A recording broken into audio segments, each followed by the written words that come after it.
Welcome to Up Close. Meet the poet behind the verse. This is our summer show with Bill Anderson. Tonight, you will find out more about his writing and the goat that Bill is pictured with. Let's meet the man behind the words. I am Julie Martin, and here is our host. I call you a roast. I do feel a little roasted today. Here is our roasted host, River Erkey, with a few announcements. Well, hello, thank you, Julie, and welcome everyone for a summer up close, where today I'm going to introduce you to a writer behind the words. But before we begin, I have a few special announcements. So you all remember we joined forces with Cracked Walnut some months back. And this October, Cracked Walnut is holding their literary poetry our literary festival once again, and Up Close is hosting two events. The first is October 2nd. It's a poetry reading on Zoom with about 14 up close poets. And the second event is on Sunday, October 8th, and it's an in-person interview with Heidi Barr. Location will be announced next week. There will be literary events all over the Twin Cities for the month of October, all part of the Cracked Walnut Literary Festival. Save the dates. So I need to remind our Zoom audience to remain muted during the duration of the show. There will be a giveaway tonight, details later. Shout out to our sponsors, Cracked Walnut and the League of Minnesota Poets. And a special thanks to Brittany for working so hard on updating the Cracked Walnut website with up closest information. Everyone, check it out. She did a great job. And a big thanks to Mary for all that you do. So I need to remind us all that we're being recorded for a future video on YouTube. And with that, sit back and I will introduce you to our summer up close poet of 2023, Bill Anderson. Hi, everybody. William J. Anderson grew up in Anoka, Minnesota during the 1960s. He aspired to be a musician, creating jazz by guitar, pen, and trumpet. Bill graduated from Anoka High in 1975 and met his wife, Jody, a year later. They lived in the Twin Cities for some years before they settled near family in 1984. They still live in the same house today in Chaplin, Minnesota, 30 miles south of Anoka, where Bill's mom still lives in the house he grew up in. Bill and Jody have two daughters and three grandchildren. They too live in the vicinity. Bill is a poet, writer, and musician. He loves taking pictures of nature, and as he says, any other hobby he does is with his wife, Jody. Together, they love going to music events, watching people, and gardening. Lately, Bill and Jody are having fun creating shots for his novels. Simply to say, they still love hanging out with each other. Bill worked with his whole career in the circuit industry. Today, he's retired and is the vice president of the Cracked Walnut Literary Organization. In addition, he is the chair of the book sale committee with the League of Minnesota Poets and is the director of the members' tables at book fairs.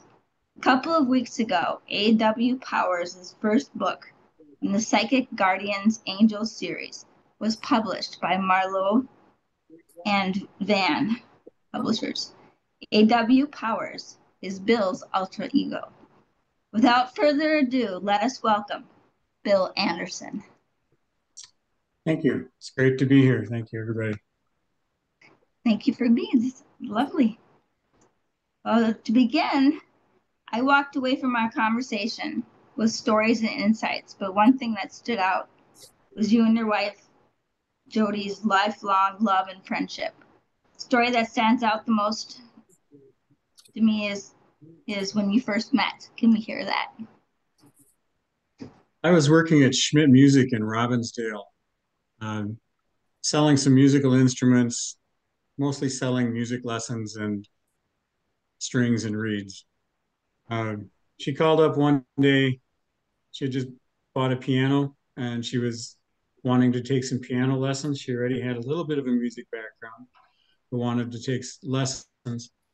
So I was trying to pick out the right teacher for her, and I was just kind of standing on the phone looking at the lesson board, and we were talking, and she mentioned her brother was a musician. He's actually playing at Pine City or Pine County Fair tomorrow. We'll be going up to hear him. Um, the conversation just rambled on for a while. I happened to mention that I was a musician and that my band was auditioning at Thumper's Bar in Coon Rapids that very night. And she drug her sister to it. Her sister was underage, so was half of my band. And afterwards, she came and talked to me, and we hit it off. I made the rest of the band pack up all the equipment. I talked to her a few days later, and we went out for the first time, and have been hanging around since. You were 19, right? Yeah. Wow. Now let us go back to your childhood and your first creative expression. Explain what you did by plagiarizing TV shows. Um, yeah, I was a big fan of Voyage to the Bottom of the Sea and all things submarines and all things ocean at the time. Just completely fascinated by the whole thing. And I found myself creating stories and writing stories with my own characters, and I had my own submarine with its own name and all that stuff. But looking back, they were incredibly similar to the actual episodes that were on the TV show.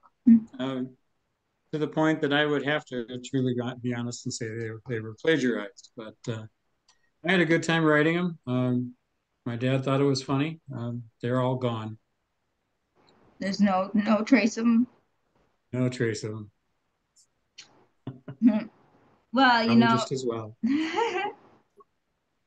And your event page, you have a picture. We have a picture, and you're standing there with a goat. What is the story behind the goat? I've renamed the picture Two Old Goats on a Bench. My granddaughter is just incredibly into animals, and we found out about Sustainable Safari at the Maplewood Mall. It's like a small zoo. It has some really exotic animals that you don't find very many places. We went there for the day. Betsy was waiting to get into the capybara pen so she could feed and pet capybaras, which are like giant rodents, about the size of a German Shepherd. And I was sitting on the bench waiting to watch her go in there. And this goat stepped up on the other side of the fence next to me, and we just kind of looked at each other. And I talked to him, and I think I disappointed him because I didn't have anything to feed him. But my daughter caught that picture, and it just seemed kind of appropriate for me. So I like the picture. I suppose that's why I picked that one, I guess. Oh, let's go into some writing stuff. At some point, you separated your songwriting and poetry. You were producing music, writing poetry, and you started writing fiction, horror, ghost stories. Love stories and ghost stories. What's up with those? You said something about them. A friend of Kathy down here in my lower right, and I were in a critique group for a long time with a woman who insisted that every story was a love story. And I've kind of used that in my philosophy ever since, tried to incorporate in my writing. There's always a hint of romance of some kind, or maybe just a touch of lust. But either way, they're pretty close. And as I was working on some of the other projects, I realized that just about every story is also a ghost story, in that we're missing somebody leaves and comes and goes, and somebody departs. So everything looks like a ghost story. So that's where that attitude came from. That's I agree. Kind of You find in the novels, you'll find each one. So when we go now, if we talk about your poetry, what did you mean that poetry is more reflective? I spend more time thinking on the poetry. I think it's well, first off, it's more reflective, I think, on life and on civilization and on culture. It's more heavily drawn from that. Uh, it the mood I'm in is reflected heavily in the way I write or what I write, and I have to work really hard to contain that. Uh, there's a lot of stuff on the planet happening that pisses me off, and it comes out, and I think I have a really clever line, so I start writing a new piece, and this is going to be great. This is doing it exactly what I want, and then all of a sudden it turns, and I'm just spewing off an angry rant that ends up being 3 pages long, and sometimes I feel better. Usually I don't, but I generally look at it and say, yeah, I don't have anything useful here. And that's what you mean by when you say you're looking for a way to turn an angry rant right into something more palatable. right. That's where I guess where I'm trying to reflect the energy or deflect the energy maybe so that I can turn it into something I can actually stand and would consider sharing. Yeah, it's hard. There's a fine medium. I think we said before, a spoken word people they have something, they're able to do it somehow. Some of them, maybe not Yeah, all. some of them do great at that. Yeah, I'm one of the things that they do great that I am completely unable to do is memorize their stuff. oh yeah, it's true. I think they use a lot of rhyme though. And they use rhyme, they use a lot of rhythm, which probably helps them a little bit more. But yeah, memorizing is a tricky thing. Yeah. Well, why do you enjoy writing horror stories? Horror stories, mysteries, that kind of stuff. Kind of like poetry, it allows us to touch on every possible subject. We can go into depth on the evils of the world, and we can, you know, share things that or bring things up that people might need to know about or should know about. So the genre does really well for that. Um, it doesn't always have to have a happy ending, so that's a little more lifelike. Mhm. But writing horror for me is kind of therapeutic. So well, most writing for me is therapeutic, but horror seems to work really well on calming me down. A lot of my fiction is the product of my nightmares. And I find if I'm not doing a lot of writing, my nightmares actually get worse. They start to haunt you, Well, they wake me haunt up in your the middle of days. the night for one thing. Yeah. So, We skipped right by reading your first poem. Would you like to read your first poem? okay. This is in a anthology that was put out by Cracked Walnut in 2018. That was the first Cracked Walnut reading series I participated in.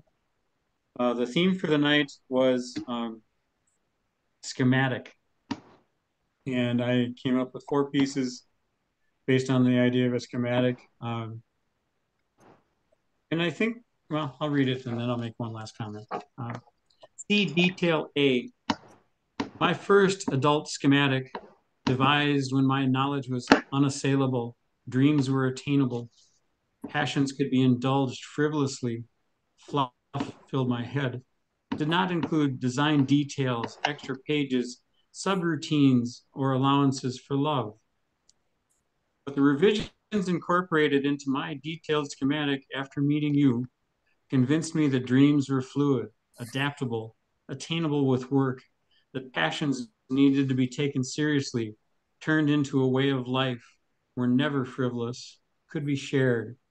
They taught me that a first draft could not make my life complete. enhancements to grand, intelligent design you inspired with your love would make my plan successful. Mm.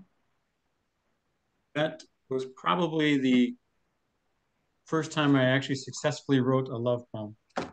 Mm-hmm. Everything else I decided it was getting too serious, so I always diverted into something else and made a sarcastic spin at the end or something like that. So that was really my first successful love poem. Cool. Recently, that A.W. Power is your alter ego, created the Psychic Guardian Angel series, paranormal thriller. We're going to hear an excerpt a little later, but can you just give us the gist of this book? Jacob Daniels is a psychic who feels because he cannot control his abilities that he's not a real psychic. But he gets by with feelings, following feelings, just kind of knowing things that he normally wouldn't know or shouldn't know, and following his feelings in what looks like kind of a variation on remote viewing, if you've ever heard of that, and ends up getting in trouble as a result. The first book is based on him searching for his missing friend. Okay. How many books in the series are you got going right now? There's actually a lot of books in the series, but the first one was published in ebook on June 6th, came out in paperback July 9th. We had our big release party. The second book called No Rest for the Dead came out on ebook July 27th. Oh, It'll wow. be out in paperback in probably about a month. Okay. The third book in the series, it will be out September 12th, and that's called Flying Objects. So you finished all of these first. I had them finished first. I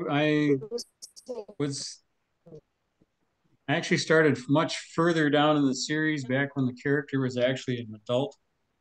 In First Casualty, he's 13. But I felt I needed to go back and make sure I had everything right. I included a lot of references to scenes earlier in his life, and I decided I needed to rewrite them. And when I started writing them, I ended up writing more novels that way and so on. And the whole Okay. series started when he was 13 and going from there. Wow, you're gonna give one of those books away tonight, I am. right? And so let's start that giveaway, everybody. So Bill is gonna give 2 books away tonight. One of them you want to show? There's one. That focused. And Um, then here's the other one. okay. And so each of you has one guess. You put in the chat. You get to guess a number between 1 and 50. And whoever comes closest to the 2 numbers we have floating out there without going over a win. And we'll announce the winner at the end. So good luck, everybody. So do you want to do your second poem? Okay.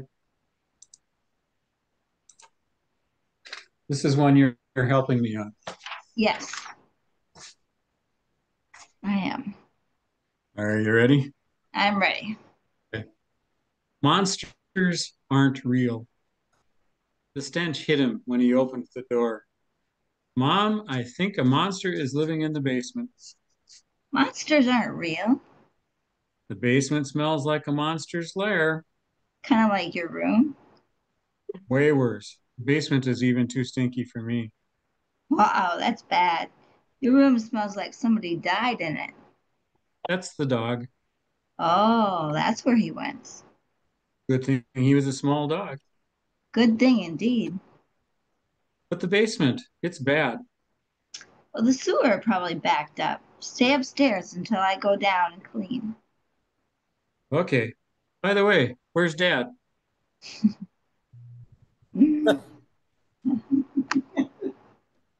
Oh, that was good.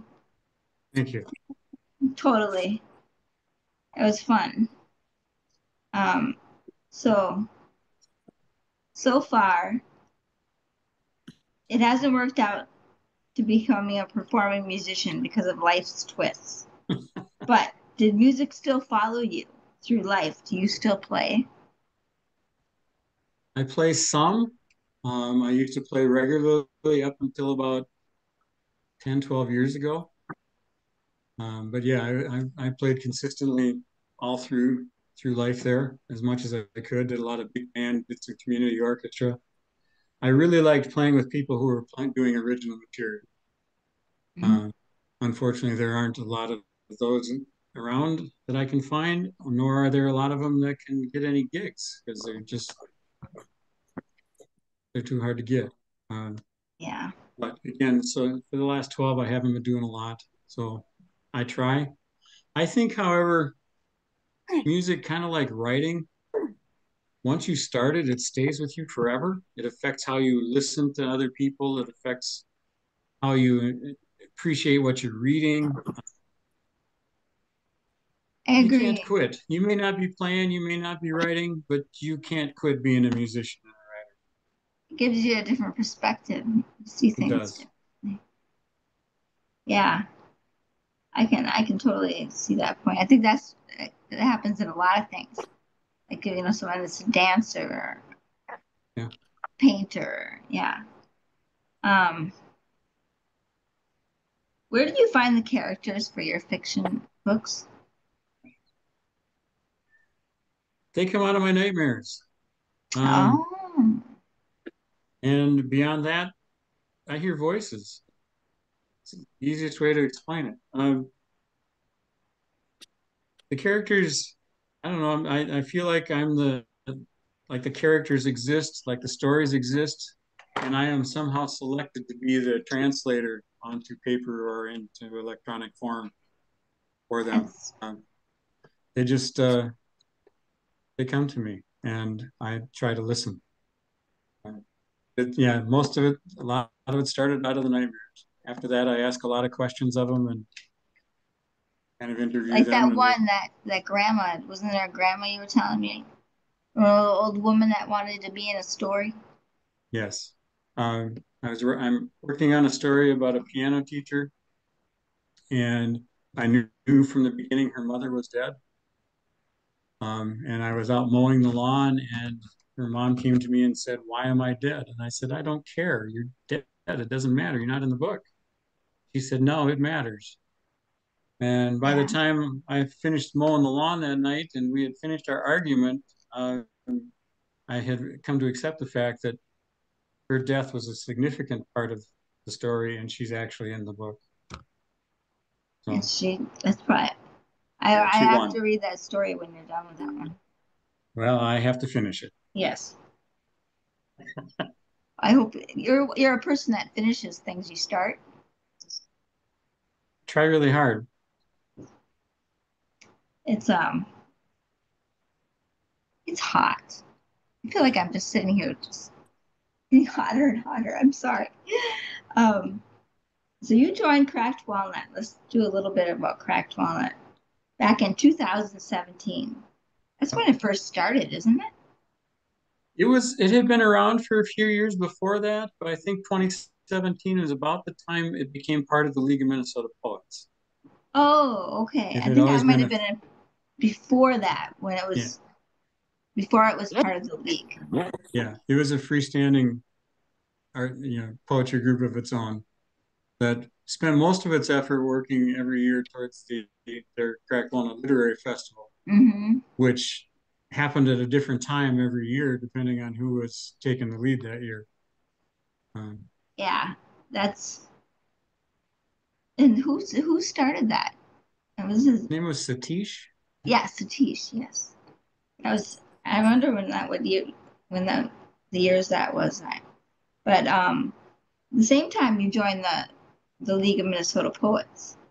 Yes. Well, you joined right, and then it's when you ended up taking the responsibility for the tables at the book fairs. And it Yeah. started with the Rain Taxi Yes. book fair. You had a story about how that all began. The Rain Taxi Twin Cities Book Festival, which this year is on October 14th is, in my opinion, one of the finest festivals we've around, and anywhere, just about anywhere. Is it in I saw Minneapolis? it. Sorry, Minneapolis or St. Paul? it's in St. Paul. It's actually at the state fairgrounds. Okay. But the I've been to it many years. I saw the League of Minnesota Poets had been there. I saw the Sisters in Crime had been there. I eventually joined both of those organizations. But there were years that they weren't there, and in my opinion, their absence was noticeable. So about the time I joined, I asked the league if they were going to be at the Rain Taxi Festival this year, and they're like, "Well, we don't know. Did you want to do it?" I said, "Sure, I'll do it." So they signed up for a table. I worked the table, got a few volunteers to come in there, and we've been there consistently ever since. We represent, well, obviously the League of Minnesota Poets, which has 9 chapters around the state. We try to include as many poets as we can at the table.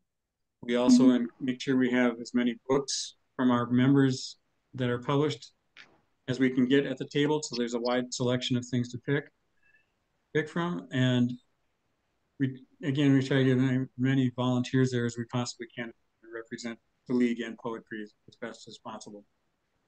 Yeah, I think you said this year you're gonna have 2 tables, right? Yeah, I pushed the board to approve 2 tables. We sent in the application asking for 2 tables. So far, they've approved one and they're evaluating the second one. Okay. I'm hoping still that we're going to get both. Fingers crossed. Yeah, definitely.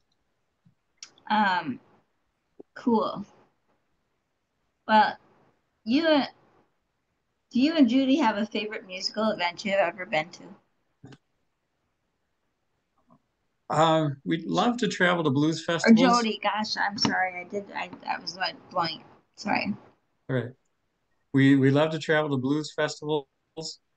We got tickets again this year for the Bayfront Blues Festival in Duluth. We've frequented festivals around the country. Some of them have gotten to be so successful and so big that they're not much fun anymore. Probably our favorite, however, was the Beale Street Music Festival as part of Memphis in May. They had 7 stages in the park down by the river.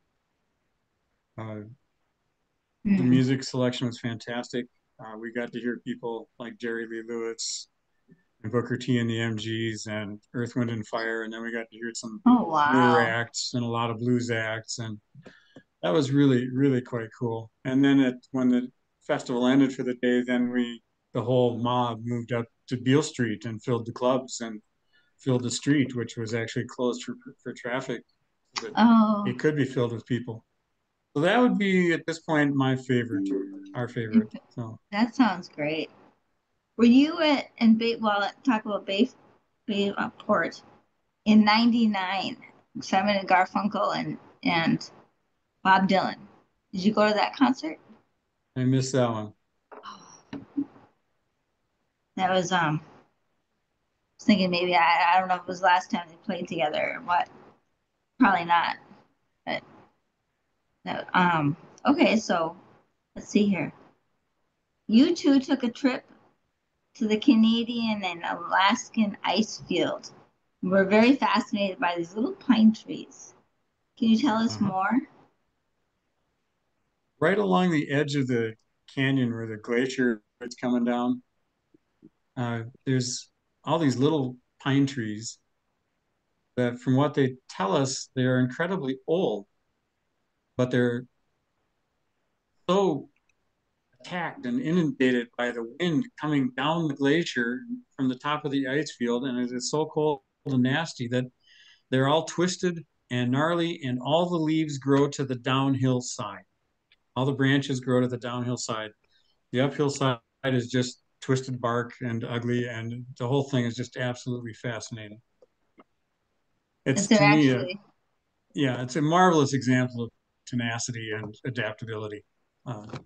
Just so cool. Yeah, you had said something about something growing out of the crack. perseverance. Yeah, I'm also fascinated. The same definition applies to the things that kind of grew out of the cracks in the sidewalk. And I have a stack of landscape blocks out in the backyard, and I see there's a dandelion growing out in between them. Like, Mhm. first off, how did the seed get in there, and how did it get enough moisture, enough soil, or anything else to actually grow? But there it is, hanging out the side of a cliff. Or you can see that when you're driving through the mountains. There's looks like there's no dirt, and there's a rock there, and then there's a tree hanging out of it. It's pretty amazing. Nature's a Life. wonderful thing. Yeah, it is. It makes me think of the spirit tree up on the North Shore. That little cedar.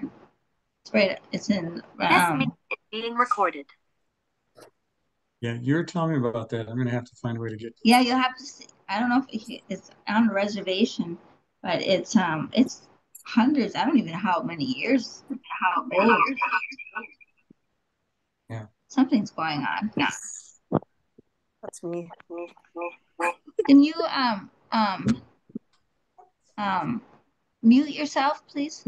Mute yourself, please. Kathy, you're unmuted. There we go. Uh, well, when I'm trying to think of when I was there was a diamond writing group Yes. that you were part of. Can you tell us about that? Diamond's Coffee Shop over at about 18th and Central in Northeast Minneapolis. A woman who used to work there started a writing group that met every Tuesday. Uh, we had a lot of consistent members for quite a while. Again, it was together actually for a few years.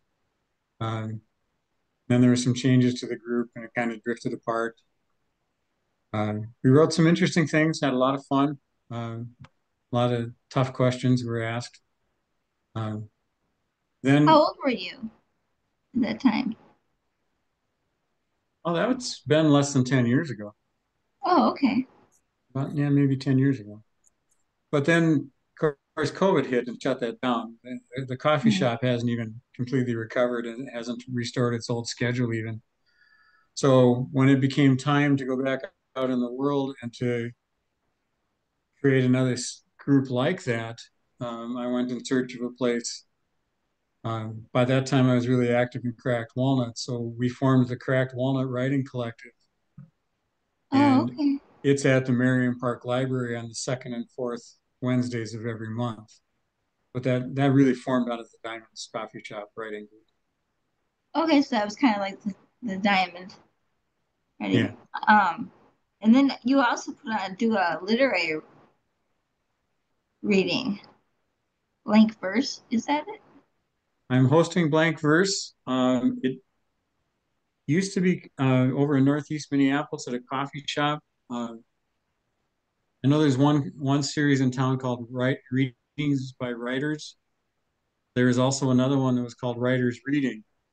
Whichever one isn't existing now is what became Blank Verse. The Okay. person who started that actually left the state. So after turned it over to Cracked Walnut and then left the state. Uh, After COVID, we tried reviving it. We lost our facilitator for that one. So I took it over, found us a new location. That meets, well, it's going to meet 6 times. We have an event in October, one in December yet this year. Then it's going to meet 6 times next year. We've already got the schedule all planned for that. Blank Verse is was the only reading series that Cracked Walnut presented that also included some prose. The others Gotcha. like Poets and Pints and stuff, that's all poetry. They're kind of Hmm. rigid about that. Um, but so yeah, that's Anoka County Library Northtown branch. There'll be one in October as part of the literary festival. Then we're having one in December to close out the month or the year. We Gotcha. have, however, we are starting another reading series as we found a spare evening. It's called the Fifth Wednesday Reading Series. Oh, It's It's going to be at the Merriam Park Library. It's only going to happen on the months that actually have 5 Wednesdays. Mm-hmm. So the first one we have is going to be in November. And then we've got 4 scheduled for next year already. So we're working on filling those up with readers. There are so many readers. We found this out at when we were planning the literary festival for this October, which at this point is 16 events, and there's a couple that might still be coming on board yet. There's a lot of people who are available to read and anxious to read. They just need to find a venue and Mm-hmm. somebody to put it together. So we decided that the 16 events in a month is insane. So we're probably going to spread it out over the entire year next year and probably do more events and actually make the festival longer and try to feature more Yeah, people. it is. It is a lot, especially if you're trying to bring tables to each one of them, or Right. Yeah. Well, you have a 5-minute reading of your book, don't you? I do. I have another poem too, though.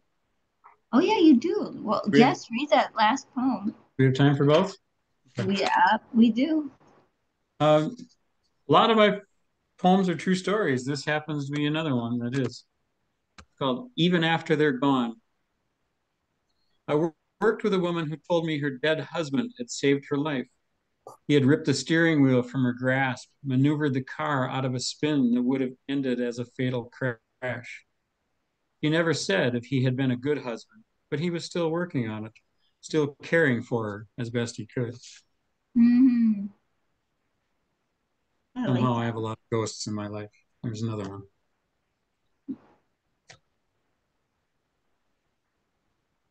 Yeah, a lot of us do. Yeah, we do.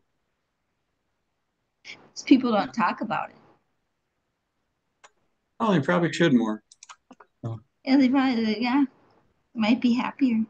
Okay, let's hear the first chapter. It's the first chapter, right? this is the first chapter, First Casualty. Again, it looks like that. Try to get in the right spot. And we are giving one away. Chapter 1, Daniels, August 2000. Great Grandma Nan has been dead since my mother was a little girl, but that hadn't stopped her from visiting me every once in a while to deliver a cryptic message.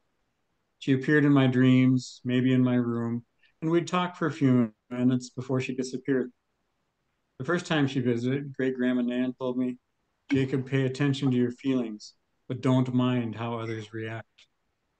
I followed my feelings and led a woman and her son away from a Metro Transit bus stop seconds before a truck crashed through it. The second part of her message was intended to prepare me for the woman's reaction. After Mom told her I had guided us there, the woman was afraid of me. Another time, Great Grandma Nan stated, listen with your heart. I helped to find a little kid who was separated from his mom at the Minneapolis Farmers Market. I simply knew where he was and told Emily, a telepath I was having a psychic conversation with, where to look. Emily followed my directions and led the police to the boy. I watched as he was reunited with his relieved mother, who was unaware of how he had been found. Then Great Grandma Nan came and remarked, hard times are coming. Be careful. You'll have to be strong. After she left, I woke and could not fall back to sleep. I lay there and stared at the ceiling, then read for a while. The book may not have been the best choice. Keeper of the Children by William H. Hallahan. It included out-of-body experiences and murderous cats. Then I meditated. It didn't work very well. I couldn't see, hear, or feel my breath, couldn't find focus. I may have fallen asleep, though, because I had a vision of myself being chased. Since I normally don't have visions, it had to have been a nightmare, which meant I had to have fallen asleep. After that, I got out of bed. Yoga was better at getting me thinking about something else, namely not falling. In spite of how good my balance is most days, it was a concern here. My mind would drift and I'd begin to lean, which is the first step in falling out of a tree pose where I stood on one foot, the other foot off the floor and pressed up against the knee, holding me up. I traveled back and forth across the living room, practicing the Taekwondo routine my instructor, Mr. Lee, had taught me. He would be glad to hear I was doing exercises outside of class, but since I wasn't actually hitting something, I didn't feel any better. When I knew he'd be awake, I called my friend John Thompson. He was willing to play some tennis, something we did on a regular basis. We would often play doubles with John and our friend Warren Marsh playing against John's sister Rachel and me. John and I met at the courts near Loring Elementary.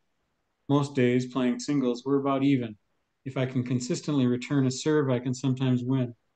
This time, he beat me badly.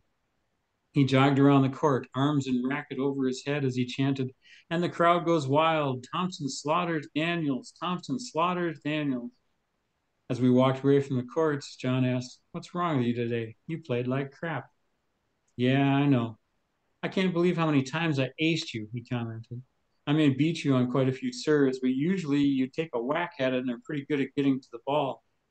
"Your serve was really good today," I told him. "No, it wasn't. I hit a lot of them into the net, and you didn't even know it. Half of my aces came off my lame second serve. I probably could have used third or fourth serves and gotten away with it." "There are no third or fourth serves," I pointed out. "I know, but you stood there and watched the ball go by. Are you sure?" "Yeah, I felt like I was playing alone." "Didn't stop you from gloating when we finished," I noted. "Of course not," John replied. "Opportunities to gloat are rare, so you have to take advantage of every chance you get. So what's your deal?" "I don't know what's going on." I drew a deep breath. "I feel like I'm supposed to be somewhere, but I have no idea where, when, or why." We walked part of a block in silence.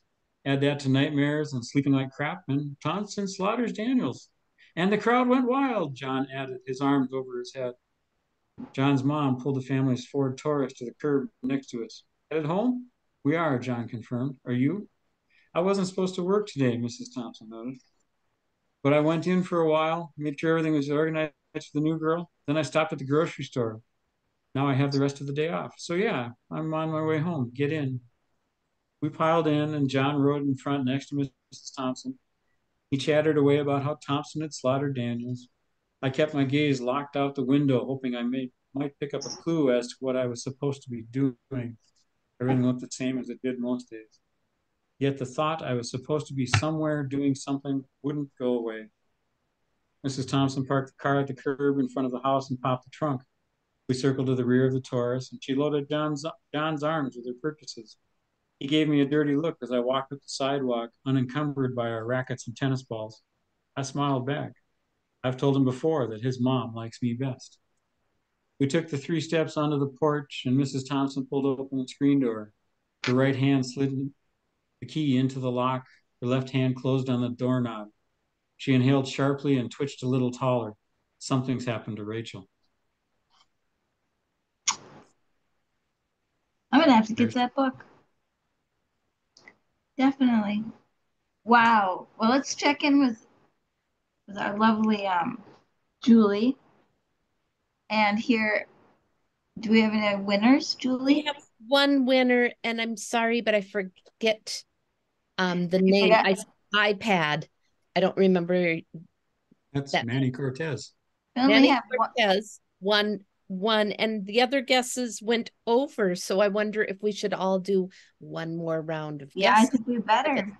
Okay, so everybody type one more guess into the chat. They should go between 1 and 40 now. Okay. Thank you, Mom. Mm-hmm.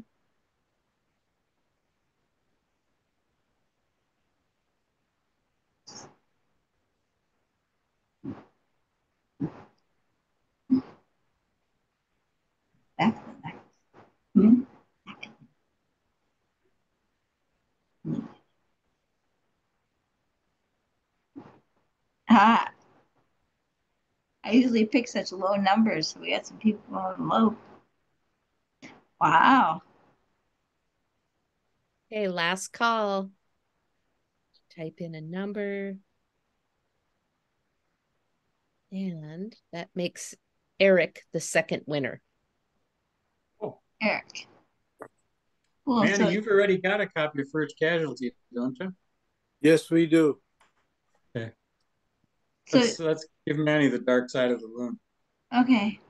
And Eric can have. Well, then, do you know each of these people that won? Do you know their addresses already? I do.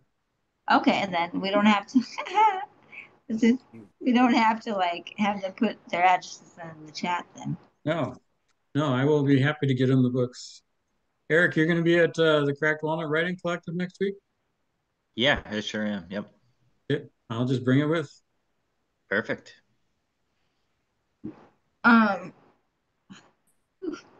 So that I actually was the last of my questions.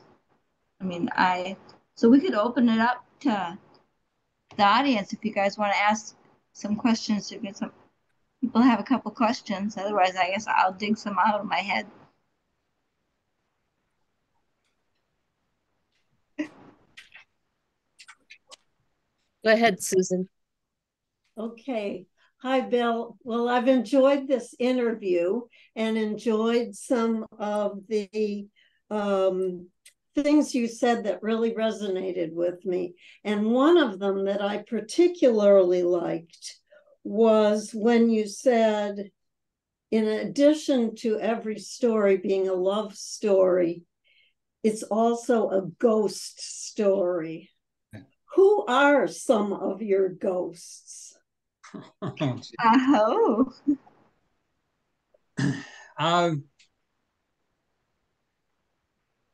There's a scene in First Casualty that was inspired by a woman who came to the house that we lived in North Minneapolis.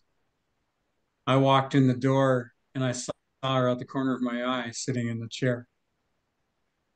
When I turned and looked, she was gone. I saw her twice. So she had to appear somewhere. The other ghost we had there in North Minneapolis, I haven't figured out how to use it yet.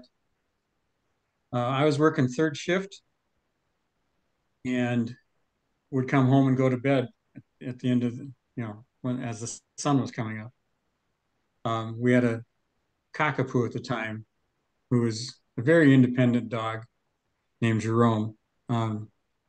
Jerome had to lead anywhere we went.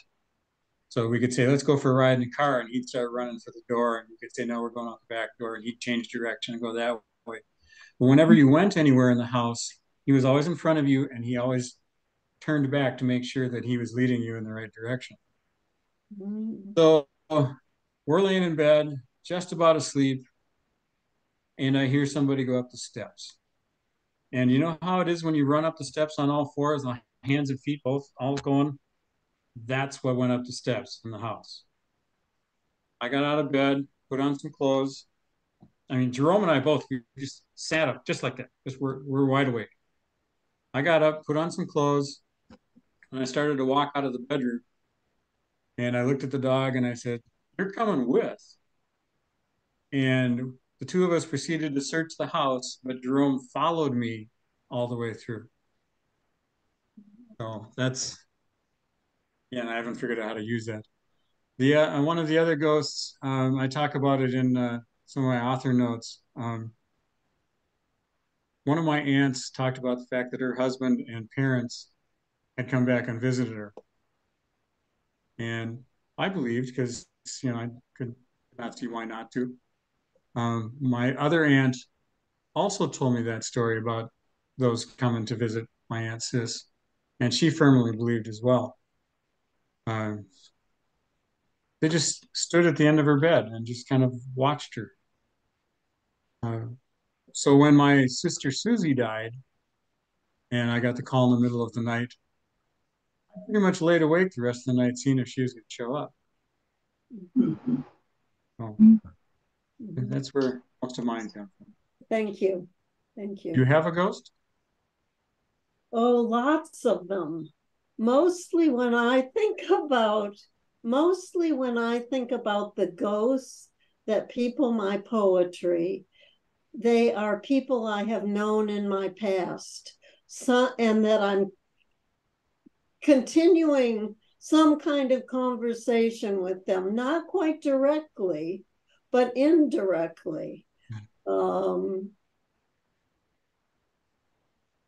of course, there are people who haunt me from my past. people who I hurt in some way, or people who hurt me in some way, or people I loved and never got around to telling, all of those kinds of ghosts who are in our stories. The ones we didn't tell that we loved, those are the ghosts that hurt most. Yes. Ones that just go Yes. away in the middle of the night. We needed to tell them all we could. Yeah. Yeah. So that's what I just think of, all those people who made us who we are and how we see the world are part of the ghosts that are circulating in our poetry and prose. Ghost isn't necessarily an accurate term, but it's an easy one. Mm-hmm. Right. They're not bad. They're not necessarily bad. They're not. Some of them are very wonderful. I agree. Thank you.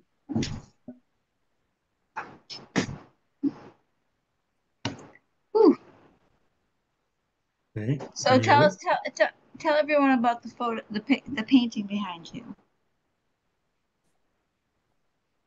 That is a street scene from New Orleans. My wife took a picture. I've got an assortment of them downstairs too, where our daughter picks out her favorite picture that we've taken, and she recreates it in painting and gives us a street scene like that to hang on the wall. Cool. So we've got a few. It's a nice way to save. Yeah, totally. And then she's hanging signs like the one right there underneath the keys. I don't know if you can read it. What does it say? That one says, "Mom only makes good things." I like that one. Is your wife a creative person? Yeah, she is. She doesn't focus as much as I do, so she tends to, wander from project to project. But I obsess on writing, and she obsesses on being curious. So do you two have any concerts you're going to this summer? We are going to the Bayfront Blues Festival in August. Okay, that's in August. God, it's been so many years since I've been there. I don't even remember. Yeah. I'm kind of hoping to go to, I don't know, forgot their name now. There's one that's going to be in Hopkins in November. And their name has just left. I can't think of that one. Is it a festival? No, that one unfortunately is not a festival. It's just a regular concert. I personally am very ecstatic. It's August 3rd, and on August 10th, I'm going to see at the Target Center Pink. That should be fun. She puts on a concert, that woman. Her acrobats. The one in November I'm hoping to go to is the Waylon Jennings. Oh, nice. Yeah. Did anybody else have a question out there? I can't see everybody. I should change my thing so I can see everybody. All I see is you, Bill. Okay. There we go.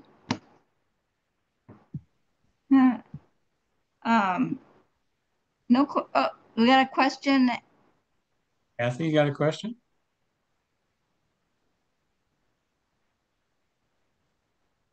You are muted. There you go. Can't hear you though. Still can't hear you.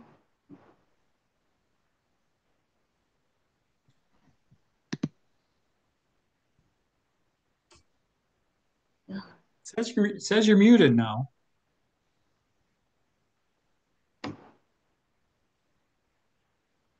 No, you're still muted. There. You must not have a microphone working. Maybe put your question in the chat. Frustrating.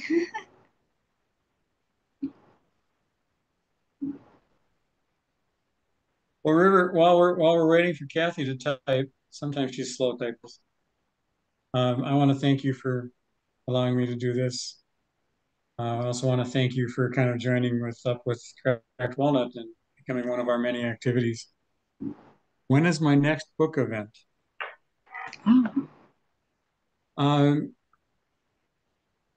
We are planning a release for book 2 for No Rest for the Dead. We haven't figured out a date yet.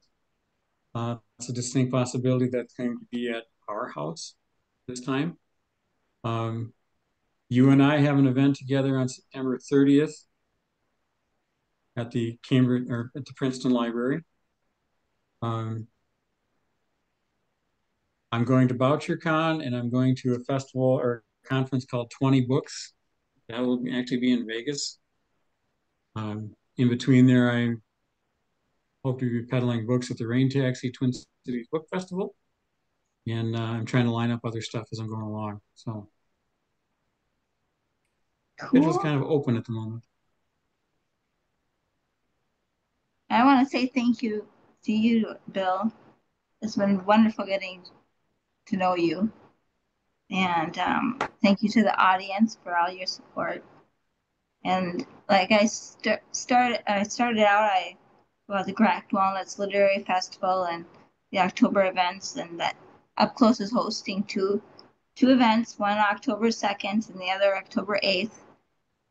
The October 8th will be an in-person interview of Heidi Barr.